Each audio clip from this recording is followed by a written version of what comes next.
Welcome to Show Me the Money with Michael Dirk. Show Me the Money is a podcast that is bringing in industry leaders in the commercial real estate sector that are either on the financing side, the development side, the acquisition side, disposition, brokers, investors, bankers, management companies, everyone that's in and out of the business in all facets of the trade, so that hopefully you can benefit if you're looking to grow your business, start your business, or maybe transition into something else. Hello, everyone, and welcome to the next episode of Show Me the Money with Michael Dirk. Our guest today is one of our top producers at Marcus Millichap, a gentleman named John Mimms, who runs the apartment business for our Central California division of the company. We are very thankful to have him on the podcast today.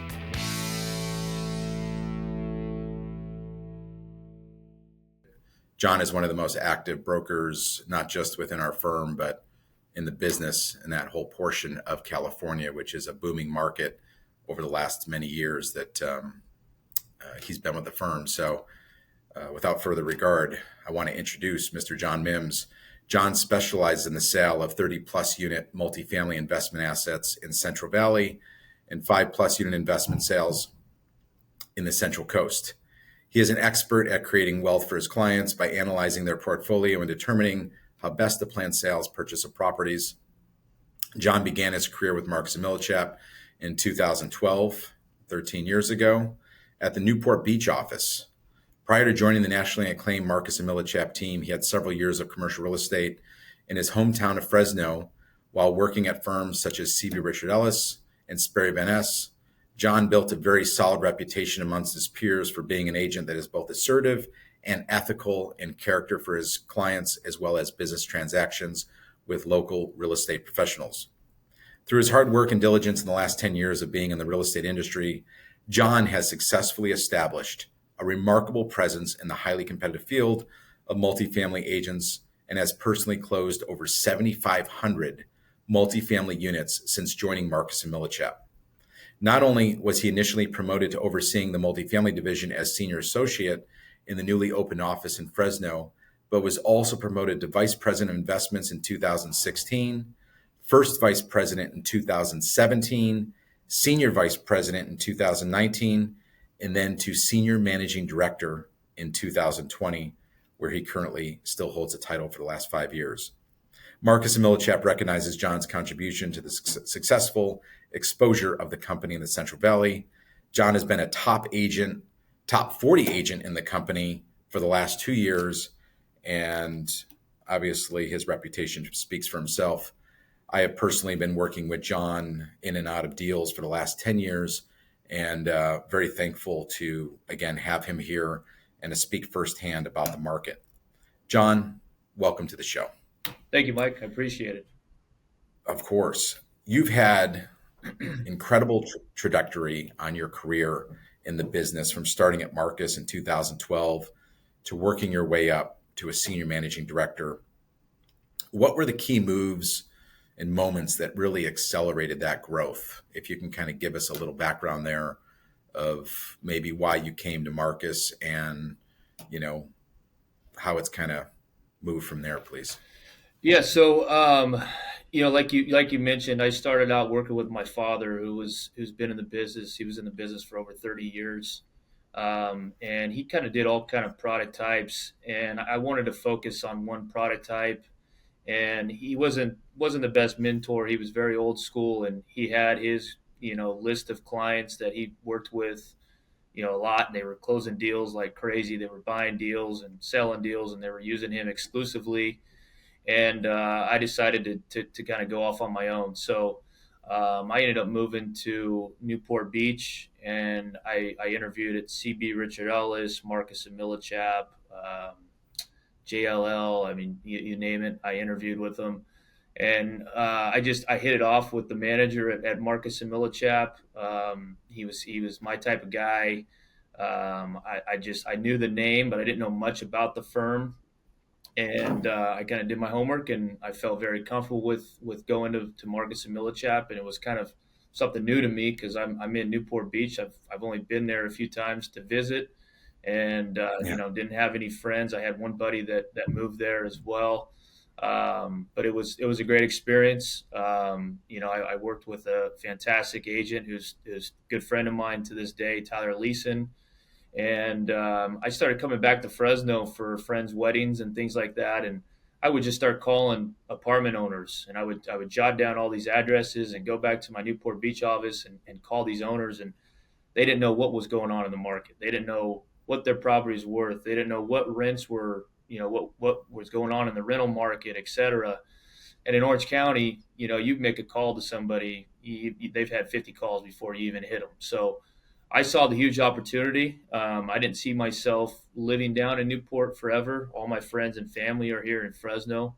And, that's when a couple of the managers said, would you want to go back to Fresno? And I turned them down multiple times. And then finally, I saw the big picture, and I said, you know what, I want to take this over. I want to put Marcus Millichap on the map for the Central Valley. So that's what we did. That's great. No, it's awesome, John. It's been an awesome career you've had. You're very well respected at the firm. You've worked with so many different agents across the country too. So, to speak on your behalf, you've leveraged the platform and you've taken your clients, not just in a very unselfish manner, not keeping them just in Central California, but promoting them working across the country on their own benefit to make sure that they're meeting their investment goals. I know that firsthand. I've worked with you on deals all over the country, Texas and Phoenix and Nevada and Utah and Washington, and places where you've migrated the capital and helped those clients, which a lot of brokers, don't really do in the business. A lot of them just try and keep that client focused, and rather than listening to the client's needs and making sure you're meeting their investment goals. And I think that's why you've built such a successful business, because you truly listen to what the client's looking for rather than trying to force feed someone. And that's where I think a very senior broker like yourself in a successful career and how well you've done it, people recognize you, separates you from a lot of the other brokers like we've talked about. Yeah, I think So, to kind of piggyback on that, I think a lot of agents. I mean, even agents that I've talked to in our firm, they try to do everything themselves. And why am I going to try to find a building in Texas when I don't know that market for Adam? And we've got great teams there. We've got great teams all over the country for that matter. But I've won a lot of business because of that. When I go into and pitch my proposal, and I'm competing with three other brokers, and I say, selling your building is one thing, but finding the exchange is the most challenging in this market, because of just the lack of inventory and not knowing the market. And I'll handle your apartments here, and then I will put you in touch with the right team, whatever state that is. If it's not Marcus and Millichap, I will find the right team to help facilitate this, and I'll be involved the whole way. But you're going to be working with this team, and I'll be handling the apartments here in Central Valley. And that's right. that's won me over a lot of deals, and it's worked out great. I mean, a lot of my clients that have exchanged out of state, and we're seeing a lot more of that, continue to buy out of state. And it's always a good feeling when they're happy with the decision that they made, and working with me, Right. number one, but also trusting me and trusting our teams out of state to facilitate the whole deal. Absolutely. And, I know we work closely with you on the capital side as well. And it's been a pleasure to work alongside your clients, no matter what they're buying, whether it's locally or nationally across the country. So our teams gel extremely well together. And again, it's the client's needs come first, and that's what you're constantly doing. So it's excellent. So I just really wanted to point that out. You focused on helping investors across Central Coast, all of California. Based on what you're seeing right now, as far as the trends go, we've talked a little bit just now, obviously, about migrating the capital out of California. Do you continue to see that happening, or are you starting to see people come back into the market? Because I think one thing that is scary is if you're starting to move into a market, especially a market that you don't know, and you're not competing against the local buyers, that could be, buyer beware, something that could be very concerning. Are you seeing the capital continue to migrate out of California, or are you starting to see New Yorkers and Texas and all these other people come back in. I mean, with all the regulations that are going on and all the craziness of the rent controls and the government intervention and the insurance and everything that we can get into, obviously, as time goes by here. But what are the trends you're seeing, and what red flags would you say that you're seeing to people today? Yeah, I mean, we're seeing a lot of, a lot of owners that I'm talking to right now that are going to be probably transacting in this next year are looking to go out of state, and a lot of they're just looking for more landlord friendly states. California has their issues, and I think a lot of these investors, if they own multiple properties, I think they're looking to diversify a little bit and seeing if that works for them to be out of state. And if they are, then they'll probably sell the rest of their properties in California and exchange out of state. We're not seeing a lot of exchange buyers from outside of California. We are seeing a lot from Los Angeles and some of the other Southern California areas and the Bay Area. We're getting a lot of new buyers in the Central Valley from those areas, so that's really helped. But we've also lost a lot of buyers that have been extremely active over the last 10 years that I used to call on every deal I'd have. And, now they're saying, appreciate it. You could keep sending me stuff, but, John, we're not interested in buying in California anymore. So it's kind of, It's very concerning. what's that? It's very concerning. This is the first time in my career, being in California and doing business there for the last 26 years. This is the first time, John, over the last couple of years now, that I've heard people start to say, local people who've been players for 40 to 50 years and saying that they're not interested in buying there. It's that's concerning. And I think sellers need to be aware that the buyer pool for their properties today, especially exchange buyers are pretty rare. Very rare. And so you're looking at real investors, looking at a real rate of return against real asset classes, alternative investments being the stock market, gold, Bitcoin, bonds, whatever it may be, art, whatever you want to buy, right? Or you could buy a rate of return and you look at a cap rate when investors tell us, the cap rate is 4 or 5%, after all that work and how much you actually have to do on this property on a real return, it's a very, very thin basis. And I think sellers are starting to come to reality. And maybe if you want to touch on that, because you're on the calls like an animal talking to people nonstop. So you're hearing it firsthand and seeing it firsthand and working with the local management companies. What, if you can kind of touch on that a little bit, what are you seeing there?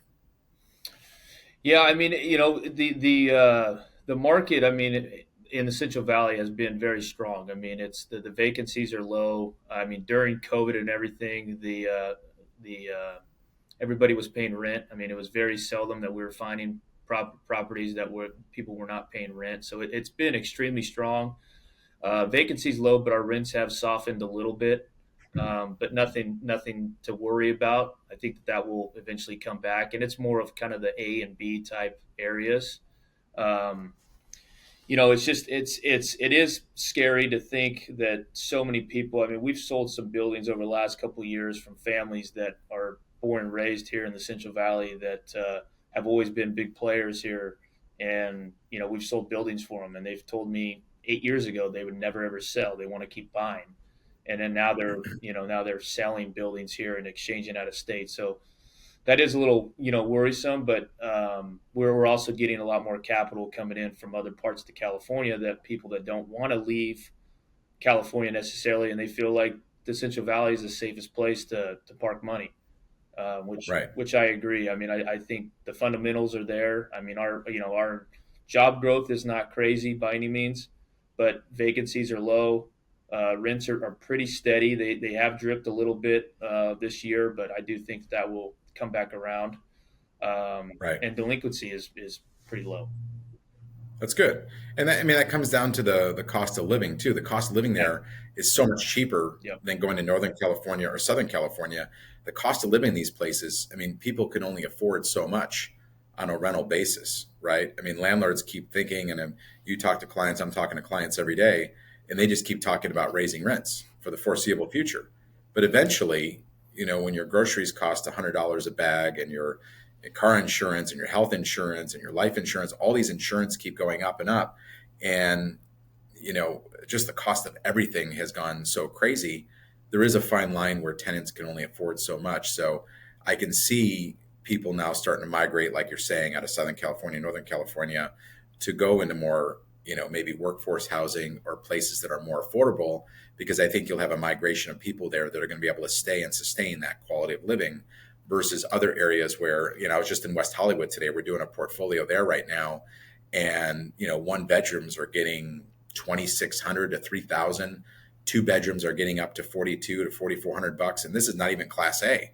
This would be like B plus, and, nice units with washers and dryers and everything. And I'm just scratching my head. I'm like, whoa, you look at what someone has to make in order to sustain that level. If it's one person living there, a lot of people are working from home now. So people have definitely upgraded their standard of living and what's going on there. But there is affordability break point where, where can that really go from there? Where is the upside?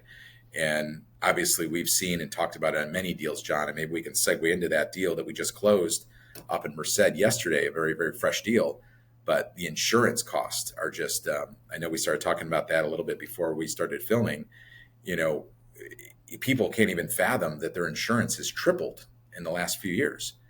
And so they haven't factored that in on top of the higher interest rates, on top of the higher labor costs, on top of the higher management fees, on top of, even Prop 13A in California, where it's 2% increase on taxes as well.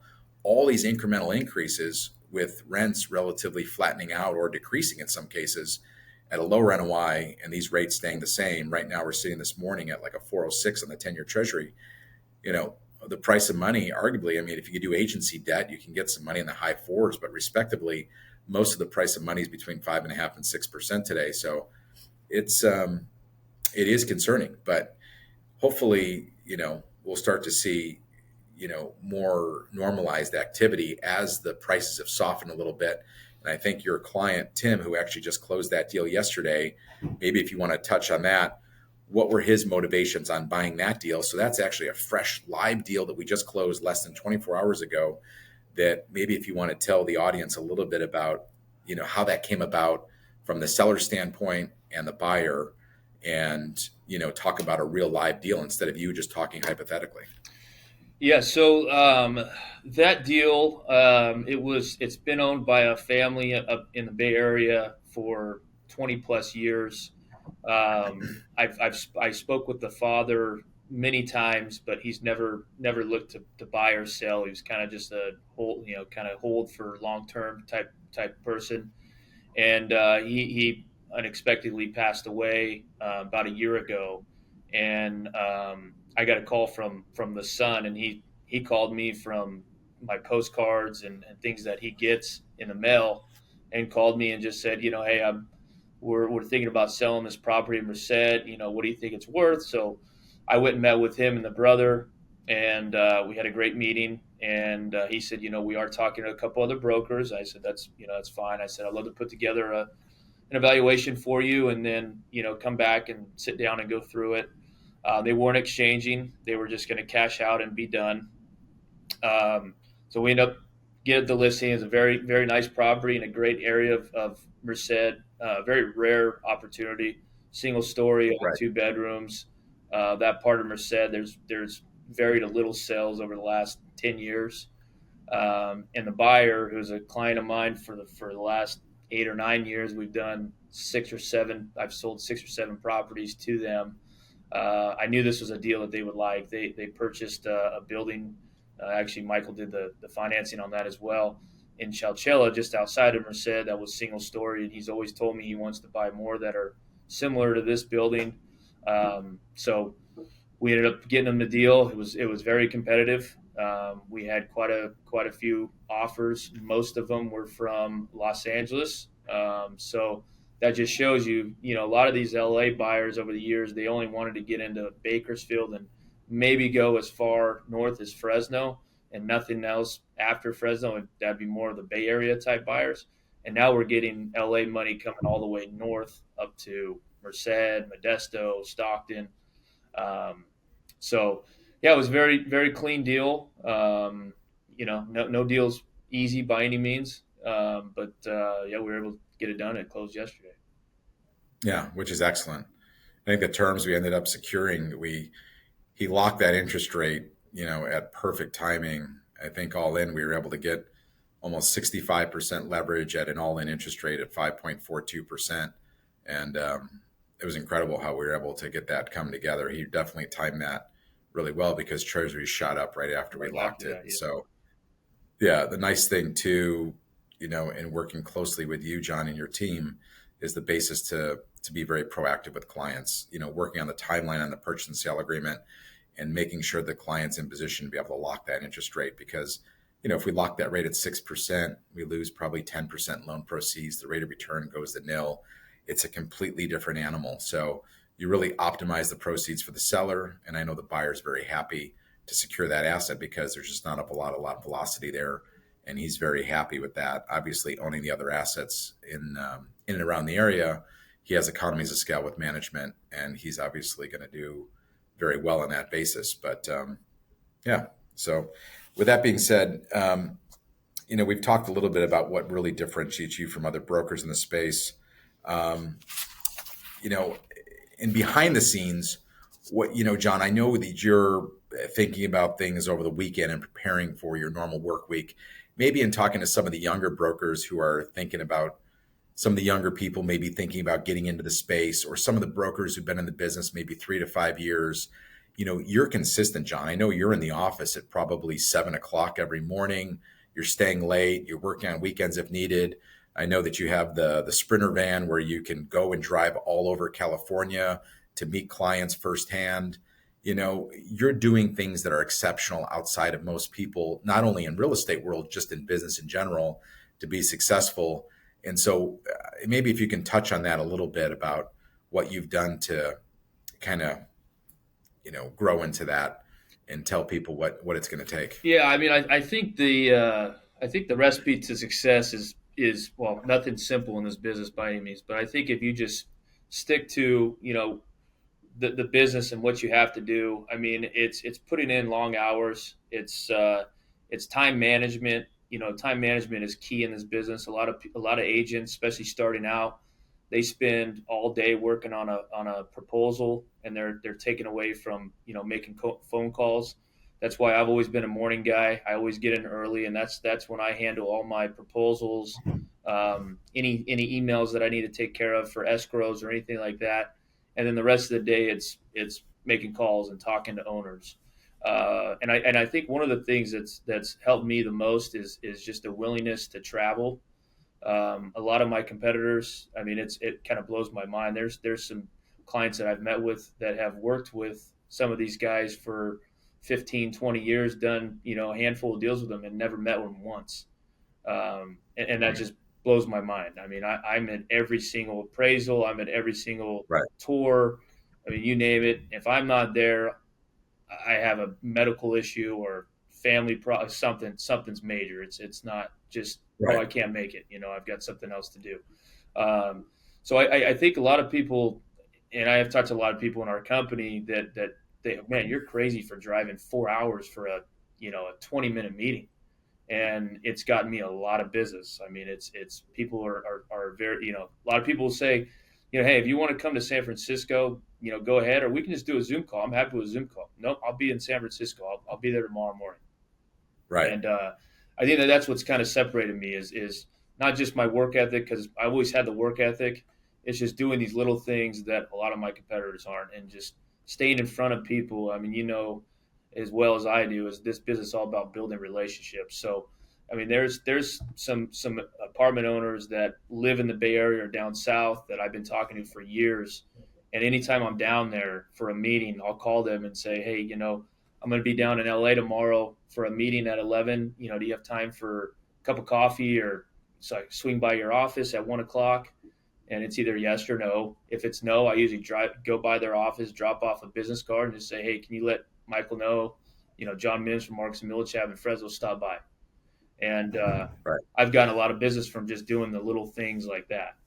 And then it's just staying consistent. You gotta keep staying in touch with these people. I mean, I've got a lot of clients that I do BOVs for, every 6 to 8 months. And I know when it comes down, when they're going to sell, when eventually they will, I have a hard time thinking they're going to go with somebody else over myself, who's put in a lot of work over the last 8 to 10 years with these people. And a lot of the Right. a lot of the deals that I'm doing now are deals that are people that I met 8 or 9 years ago, and it's just staying Right. in contact with them. And that's where a lot of people, they're not using their calendars. And if somebody says, hey, we're going on a vacation, Michael, can you call me in 2 months? And then you don't call them for 6, 7 months, and your competitor calls them before you, and you lose the deal.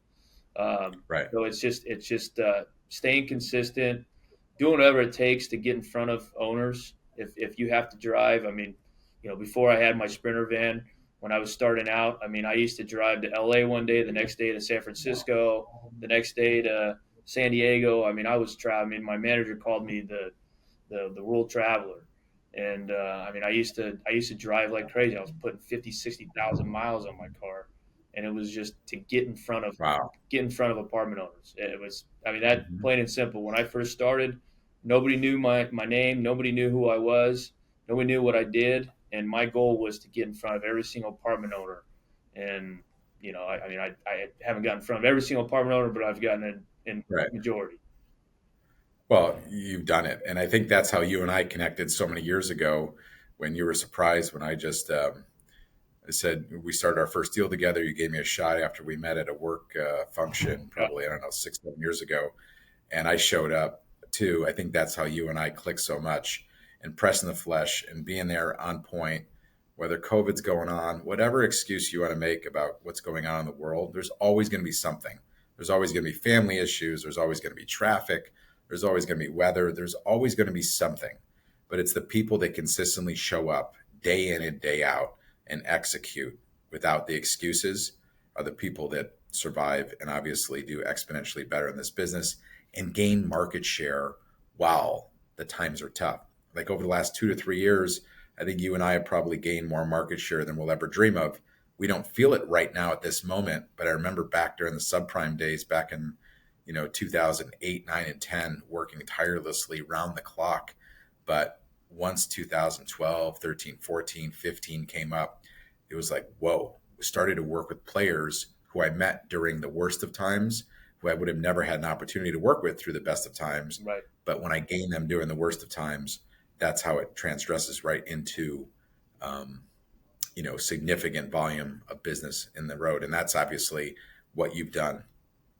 So, John, in segueing into mentors, who in your career has been a mentor to you and who do you look up to, I guess, business wise? Yeah, so there's two that come to mind. The first one would be Joe Chesta, who was my manager when I started out at Newport Beach. He was like a coach to me, and he pushed me hard. He would say, John, I don't want you going to lunch till you hit 30 calls today, and then you're not leaving the office till you hit 60 calls for the day. And I kind of needed that push in the very beginning, and he taught me a lot. He taught me the right way of doing cold calling. I think he's one of the best managers there is in the country. I mean, he's very personable. He's very easy to work with. And he knows his stuff. I mean, he's been a very successful broker for many years before he got into management. Now he's back into brokers, but he helped me out tremendously. When I first started, Marcus Yeah. Millichap, and then the second guy who would not be here without him is Tyler Leeson. So Tyler had a full team, and when I started out at Marcus, they put me on an industrial team, which did not work out for multiple reasons. But I went into Joe Chessa's office and I said, Joe, I need to do apartments. I mean, that's my experience. I know I haven't done tons, but that's what I want to do. Is there any way you could get me on a team? And one guy dropped out on Tyler's team, and Tyler brought me in, and we ended up having a lot in common in terms of his wife is from the Central Valley, and we know a lot of, he mentioned a lot of her friends that I know very well, went to school with, and we hit it off pretty well. And I just learned a lot from Tyler. I mean, I always had the work ethic, wasn't worried about the work ethic, but he taught me, first meetings. I didn't have a lot of experience on going into first meetings and really dominating a meeting. And I learned firsthand from Tyler. I used to go and just watch him and sit and watch him just absolutely dominate a meeting. And Right. underwriting and everything that everything you do in this business was learned from Tyler. So very grateful for Tyler. He's like family to me. He's a good friend of both of Right. ours, but he's the reason that I've been successful. I mean, he taught me the ropes. That's great. No, I know I do a ton with Tyler. I'm thankful for his relationship as well. He's very exceptional. He's also like you, John, very organized, very disciplined. It's day in and day out. I can pick up the phone and call Tyler at 5:30 in the morning, his time, right? And it is, he is on point, right? So he is knows his market, knows what the cap rates are, knows what the GRM is, knows the price per unit, knows the price per door, knows why someone bought a property, why someone sold a property, versus talking to other people who don't really research that. But to be able to talk to a client about a given market area and say who bought it, who sold it, and why, that's very powerful information that people don't have at their fingertips. Absolutely. And like yourself in the Central Valley, Tyler has that in Southern California and Orange County and surrounding areas. So obviously that's helped him and his team grow exponentially over the years. John, my favorite part of the show that you probably are aware of, the highs and lows. So if you could touch on either personally or career, something on a high point, and then more importantly, talking about a low point and how you got back up from that low point. If you can touch on those, please, I'd love the audience to hear. Yeah. So I mean, I have a few stories of getting deals that I'm very proud of, but one sticks out the most to me. It was an owner out of the Bay Area. He had a decent sized portfolio, and I cold called this guy like crazy. And he never would answer, but he'd always call me back, and he'd always tell me, John, I appreciate the call, but if I sell, I'm working with so and so, who's my biggest competitor. And I would go to San Francisco or the Bay Area for meetings, and I would drop by his office, and I would drop off a card every time I'd go to San Francisco, and I was going there 2-3 times a month. I mean, this guy's probably has a stack of 1,000 business cards of mine. And he calls me one day and he says, hey John, I really appreciate your consistency and your hunger and I know your drive, and I want to give you an opportunity to give me a BOV on this property. And he says, I get all your business cards, I get your email blast, I get your postcards, I know you're active, but I do have a long relationship with your competitor. And I said, that's fine. I said, I love the opportunity. I'd love to put together a BOV for you. So I put together this BOV and I call him and I said, are you going to be in your office tomorrow? I'd love to come by. And he's like, oh no, we'll just send it over to me on email. That's what, your competitor does. I said, no. I said, I don't do it like that. I said, please. I said, I put a lot of time and effort into this. Please just give me 10, 15 minutes of your time. I'll be at your office whenever you need me, and we can go through it. And he says, okay, you got 20 minutes when you get to my office. Can you be here at 8 a.m. tomorrow morning? I said, done. So I drove to San Francisco. So it's a 3.5-hour drive. So I left at 4 a.m. I get to his office. So he's just in a kind of a weird mood. So we kind of start talking and we start talking about the market and family and everything. Well, long story short, it ends up being about an hour and a half meeting. And I felt very confident when I walked out of there. I felt very good. He says, I got a lot of thinking to do. I'm gonna call you, next week. So he calls me next week and he says, John, here's the problem. Your competitor's coming in at a much higher price, and he's coming in at a much lower fee. And I told him right then and there. I said, okay. I said, let's sit down and talk about this, because I want to go through my marketing plan. I want to go through everything and discuss this more in person. I don't want to talk about it over the phone.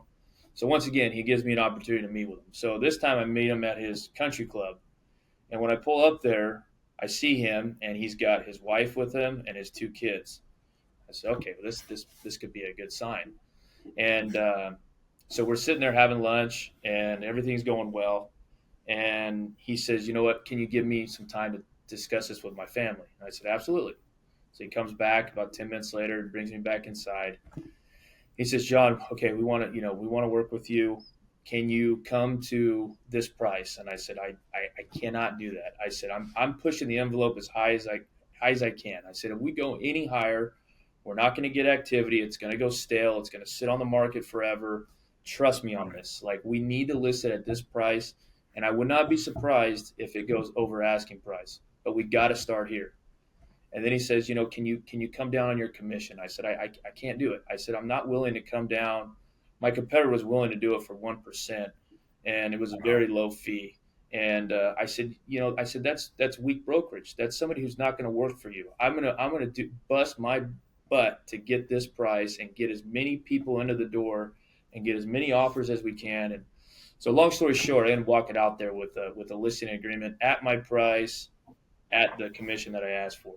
And that was my first 100+ unit deal. And we ended up selling that property, ended up selling over asking price, just like I told them.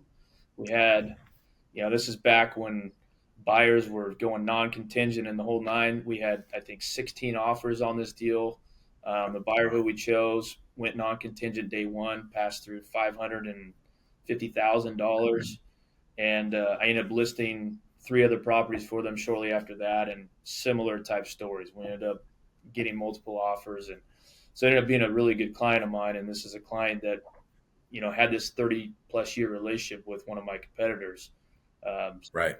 I was very proud about that one, and I just I tell younger agents, just stick to your guns. I mean, I've had times when I've presented deals and they say, oh, so and so are coming at much higher price and they're coming at lower fees, and you do all you can. And I just say, you know what, I appreciate your time.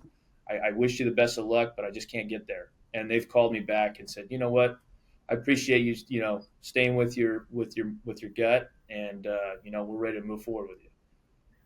Right. Good for you. That's a great story. And that's the persistence obviously pays off, John. And you've done that probably so many times in your career that you probably don't want to, be too boastful, and as I know, you're a very humble person, but that just speaks to who you are, the character, regard, and the follow through. And that's what, again, I appreciate working with you and your team on so many deals over the years. The clients really appreciate that. You really give them the straight, honest scoop. It's black and white. You tell them what's what. You could have told them like, oh, you want 100 million for your property and you think it's worth 90? Sure, let's take it for. Yeah. I mean, when brokers sit there and tell them, you just take this marketing piece and you do the client disservice rather than tell them the straight scoop of what's what. And then all of a sudden you're chasing the market down, you're repricing it. The buyers start to be like, is there blood in the water? What's going on? And what's wrong with the property? And, to misprice a deal is a kiss of death, especially in today's market. Absolutely. Back when the market was hot, 5-6 years ago, everything was swept under the rug. So it didn't matter because the market was going straight up. Now that the market is not going up, clearly, when you make a mistake, issues are exposed exponentially. So you have to be very careful because the landmines are real. And obviously, people like yourself, for as much experience and your knowledge of the market, is who clients should be hiring to sell their assets and to represent you on the acquisition as well. So now, John, as far as maybe a low point in life or career, what's that look like? Yeah, I think my biggest low was actually last year. So it was the first time that I've ever had a listing expire. I've never had a listing expire. I think I've had maybe 1 or 2 price reductions in my career. And I got a listing, and I definitely priced it too high. I know I did. I was competing against 5 other brokers. It was a big owner. He's from Los Angeles. He owned a lot of properties in the Central Valley, throughout the Central Valley. And, he kept saying, if you sell this one, you're going to get this one, and then we're going to sell this one. And I was looking at the big picture without really thinking, God, I am so overpriced. And all these other brokers were overpriced. I was at the lowest priced, and I ended up getting the deal, and it went stale very quickly. And it's really just killed me that I actually did this, because I never do anything like this. But it was one of those moments. Yeah, that's everything against what you typically are standing. Yeah, it was just one of those moments that I really wanted this deal, and I thought that, even though we're overpriced, I think people would see through that because of the location and the unit mix and things like that. And the market just tanked, and it was just it ended up I ended up signing. I usually sign 3 to 4 month listings. I don't do anything more than that. I typically don't need any more time than that, and it went stale and it expired. And so now I still got a good relationship with the guy, but now he questions when I price things out for him. So that's something that's always, and that just happened early last year, and that's something that I'll tell you will never happen again. Yeah, well, we're human. We make mistakes. Live and you learn. God knows you live and learn, and God knows I've made mistakes, and I made a mistake with a client just about a month ago, and it's even with so many years in the career, we still are human. We make mistakes, but it's a matter of how we bounce back from that, right? So Exactly. What do we to learn to do a mistake and to continue doing it? Obviously, is a major issue, but to bounce back and do the right thing in the future and try and help people and make sure you're working and doing the best you can for everyone day in and day out. That's what it's all about. And so, John, it's been awesome. I consider you obviously a very close friend. I know your family, and working with you in the business for as many years as we have, almost 10 years now. It's really been an honor to have you on the show. Thank you for taking the time out of your day. Absolutely. I know it's precious. So I just want to say thank you again. Thank you. I appreciate you having me on here. Of course. Well, hopefully clients give us some calls and talk about this, because, it's all about giving clients a straight scoop and telling them exactly what's going on from actual real life data, not just, fluff marketing materials. So, with that, we have another episode in the books for Show Me the Money. John Mimms from Central California, thank you for being here. And I hope everyone has a great day and happy holidays. Thank you. Thank you.